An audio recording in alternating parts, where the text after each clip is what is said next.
Ah, le turnover, on en parle tout le temps. C'est un peu l'indicateur RH qui fait peur et qui bien souvent soulève plus de questions qu'il n'apporte de réponses. Alors comment on fait pour passer d'un simple chiffre à un vrai plan d'action? On va voir ça ensemble avec une méthode super simple. Clairement, pour les équipes RH, pour les managers, c'est le chiffre qui met la pression. On le voit et il y a un petit moment de panique parce qu'il nous dit que quelque chose ne va pas, mais il ne nous dit jamais quoi. Imaginez, on vous balance un chiffre 18%. Bon, et alors, ça nous dit quoi concrètement? Qu'il y a un souci? Oui. Mais est-ce que c'est grave? D'où ça vient? On n'en sait absolument rien.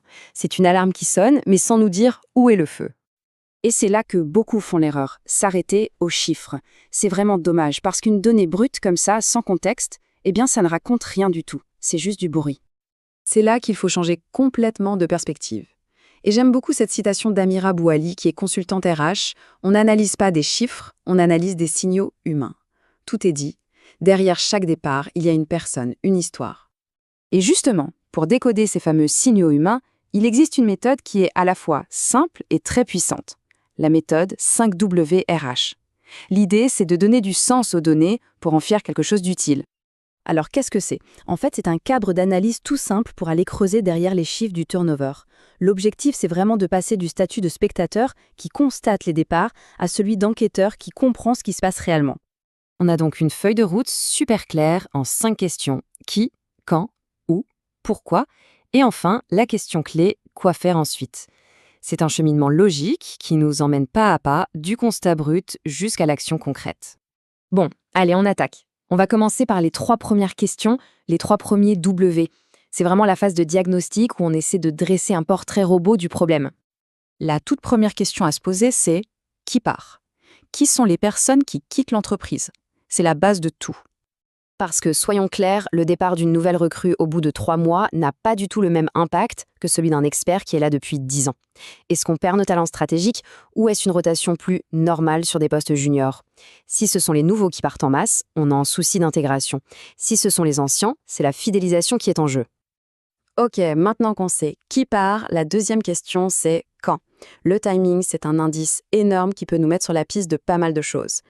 Par exemple, est-ce qu'il y a un pic de départ juste après les entretiens annuels? Est-ce que ça arrive juste après une grosse réorganisation? Ou, très classiquement, est-ce que les gens partent au bout de quelques mois seulement? Si c'est le cas, il y a de fortes chances que l'onboarding soit à revoir. Le moment du départ nous met vraiment sur la piste des points de friction.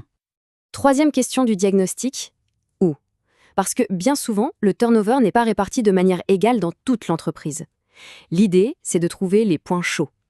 Est-ce que c'est concentré dans un département en particulier?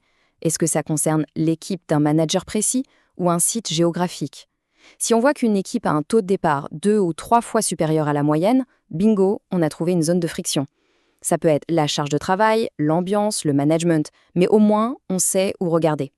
Maintenant qu'on a posé le diagnostic avec le qui, le quand et le où, on arrive au cœur du réacteur, le pourquoi. C'est vraiment là qu'on passe de l'observation à la compréhension. Et pour trouver ce fameux pourquoi, on a plusieurs outils à notre disposition. Le manque de reconnaissance, par exemple, ça ressort souvent pendant les entretiens de départ. Une mauvaise ambiance, on va plutôt le détecter dans les enquêtes de satisfaction anonymes. Chaque outil nous donne un angle de vue différent pour reconstituer le puzzle et comprendre les vraies raisons. Bon, on a diagnostiqué, on a compris le pourquoi, maintenant, il faut passer à l'action. C'est l'étape finale, et c'est la plus importante. Transformer tout ça en un plan concret. Et voilà la question qui compte vraiment. Quoi faire ensuite? Parce que faire une belle analyse, c'est bien, mais si ça ne débouche sur rien de concret, ça ne sert pas à grand-chose. Et là, c'est assez logique, les actions vont dépendre directement du diagnostic. Si on a vu que les nouveaux partaient vite, eh bien on va repenser tout le processus d'intégration. Si on a identifié un problème de management dans une équipe, on va investir dans la formation des managers. L'idée, c'est vraiment d'apporter une solution sur mesure aux problèmes qu'on a identifiés. L'objectif final, c'est vraiment de changer de posture. Au lieu de subir le turnover comme une fatalité, on devient proactif. On cherche à anticiper, à créer un environnement où les gens ont envie de s'investir et de rester. C'est toute la différence. Et j'adore cette conclusion. Le taux de turnover n'est pas une fin, c'est un point de départ. Ça change complètement la perspective. Ce n'est pas un bulletin de notes qui nous juge. C'est le premier indice d'une enquête pour s'améliorer en continu. Alors voilà la question qu'on peut se poser. Derrière nos chiffres, nos pourcentages, quelle histoire attend d'être racontée. Parce que c'est ça la clé, écouter ces histoires pour construire petit à petit un meilleur environnement de travail.